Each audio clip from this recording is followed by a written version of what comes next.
بسم اللہ الرحمن الرحیم۔ لائف فلائٹ میں خوش آمدید۔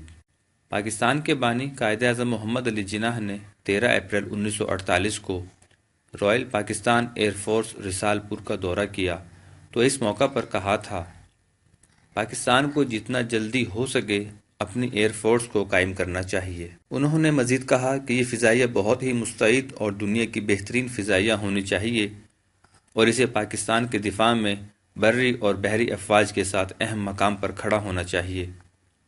بانی پاکستان کی ان ہدایات کے 70 سال بعد آج ان غیر معمولی حالات میں تمام نظریں پاکستان ایئر فورس پر لگی ہوئی ہیں۔ بھارت کی جانب سے منگل کے روز بالا کوٹ میں فضائی حملے کے بعد دونوں ملکوں کی ایئر فورسز ایک دوسرے سے مقابلہ کر رہی ہیں۔ بھارت کے اس حملے میں پاکستانی فضائیہ کی صلاحیتوں پر بحث ہو رہی ہے، لیکن اگر سیاق و سباق کے ساتھ دیکھیں تو جب سے دونوں ملکوں نے جوہری اسلحہ حاصل کیا ہے یہ ان کا پہلا باقاعدہ مقابلہ ہے۔ بھارتی ایئر فورس، جسے دنیا کی چوتھی بڑی ایئر فورس مانا جاتا ہے، اسے پاکستان پر عددی برتری یقینی طور پر حاصل ہے۔ بھارتی ایئر فورس کے پاس طیاروں کے 31 اسکواڈرن ہیں۔ ہر اسکواڈرن میں 17 یا 18 لڑاکا طیارے ہوتے ہیں، جبکہ اس کے حریف پاکستان ایئر فورس کے پاس 11 اسکواڈرن ہیں۔ لیکن اس عددی تقابل سے اصل کہانی واضح نہیں ہوتی، اس کے لیے ہمیں پس منظر کو بھی سمجھنا ہوگا۔ رائل پاکستان ایئر فورس اپنی ابتدائی تاریخ کی تلخ یادوں کو کچھ اس طرح بیان کرتی ہے کہ بھارت نے برطانیہ کے ملک سے جانے کے وقت ہمیں دفاعی ساز و سامان، طیاروں اور اسلحے کے جس چھوٹے سے حصے کا باقاعدہ وعدہ کر رکھا تھا، ہمیں اس سے بھی محروم رکھا گیا۔ آخر میں ہمیں بھارت سے ناکارہ پرزوں سے بھرے صندوق ملے جن کا کوئی استعمال نہیں ہو سکتا تھا۔ اس نوزائیدہ فضائیہ کے سفر کا آغاز اس وقت ہوا جب اس نے سن 1947 میں کشمیر میں بھارت اور پاکستان کی لڑائی میں فوجیوں اور ان کے ساز و سامان کو وہاں پہنچانا شروع کیا۔ پھر سن 65 اور 1971 کی جنگوں میں بھارتی ایئر فورس اور پاکستان ایئر فورس دونوں نے بہت بڑھ چڑھ کر حصہ لیا۔ دونوں فضائیہ کے اب پرانے افسران اپنی اپنی بہادری اور مہارت کے جو قصے سناتے ہیں، ان سے ظاہر ہوتا ہے کہ دونوں ملکوں کی فضائیہ نے ان جنگوں میں اہم کردار ادا کیا تھا۔ آج پاکستان ایئر فورس کے سب سے کارآمد ہتھیار 2 طیارے ہیں، امریکہ سے حاصل کردہ F-16 اور کچھ عرصہ پہلے منظر عام پر آنے والا چینی مدد سے تیار کردہ JF-17 تھنڈر۔ پاکستان ایک 5th جنریشن طیارہ بھی تیار کر رہا ہے، لیکن اس کے بارے میں زیادہ معلومات نہیں ہیں۔ F-16 دراصل ایک انجن والا وہ لڑاکا طیارہ ہے جو پاکستانی فضائیہ کے نشان اور مخصوص رنگ میں پہلی مرتبہ سن 1982 میں نظر آیا تھا۔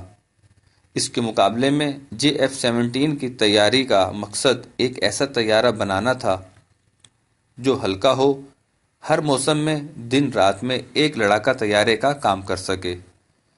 یہ طیارہ کامرا میں قائم پاکستان ایروناٹیکل کمپلیکس اور چین کی چینگڈو ایئر کرافٹ انڈسٹری کے تعاون سے بنایا گیا۔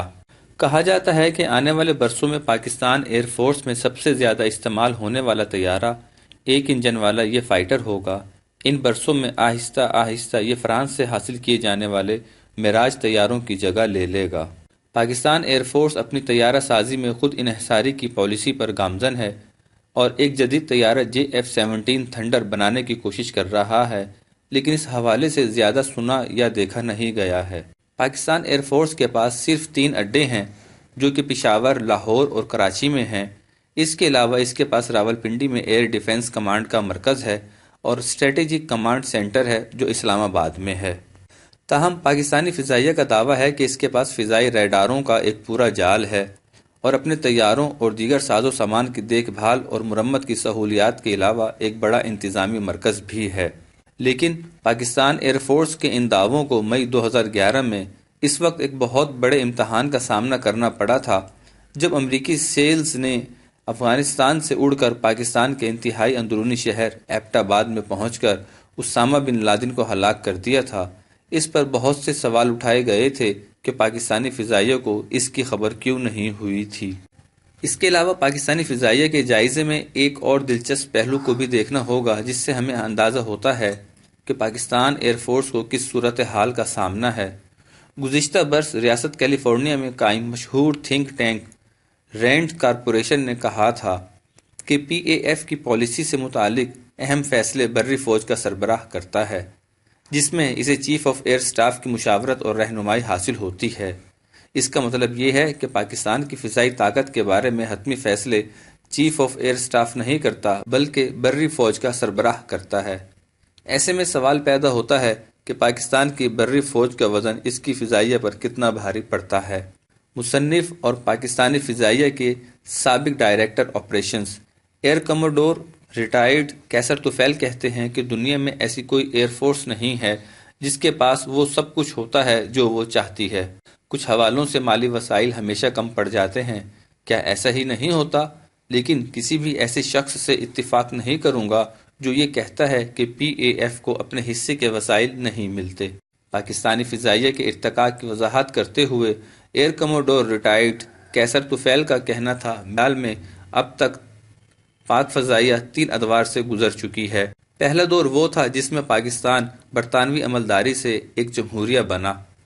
اس وقت پاکستان ایئر فورس پہلے سے استعمال شدہ سیکنڈ ہینڈ آلات استعمال کر رہی تھی۔ اس کے بعد دوسرا دور وہ تھا جب پاکستان سینٹو اور سیٹو کا رکن بنا۔ یہ دور سن 1965 تک جاری رہا، جب بھارت کے خلاف جنگ میں امریکی فضائی طاقت کی ایک بڑی کھیپ ہمیں F-86 سیبر اور F-104 اسٹار فیمیئر طیاروں کی شکل میں ملی۔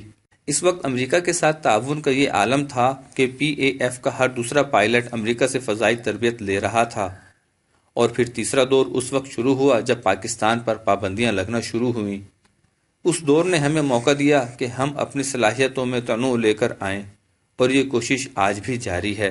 پاکستان کی مشرقی سرحد کے اس پار بیٹھی بھارتی ایئر فورس سمجھتی ہے کہ پاکستان ایئر فورس وقت کے ساتھ تبدیل نہیں ہوئی ہے۔ بھارتی ایئر فورس سے وائس چیف آف سٹاف کے عہدے سے ریٹائرڈ ہونے والے air marshal S B due کہتے ہیں کہ پی اے ایف ہمارے برابر پہنچنے کی کوشش کر رہی ہے۔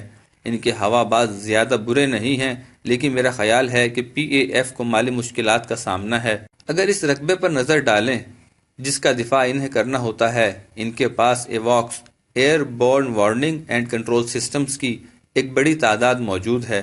تاہم ان کا یہ نظام کتنا فعال ہے، میں اس بارے میں یقین سے کچھ نہیں کہہ سکتا۔ دن بدن پاکستانی فضائیہ اپنی صلاحیتوں اور فضائی طاقت کے لیے چین کی جانب مڑ رہی ہے۔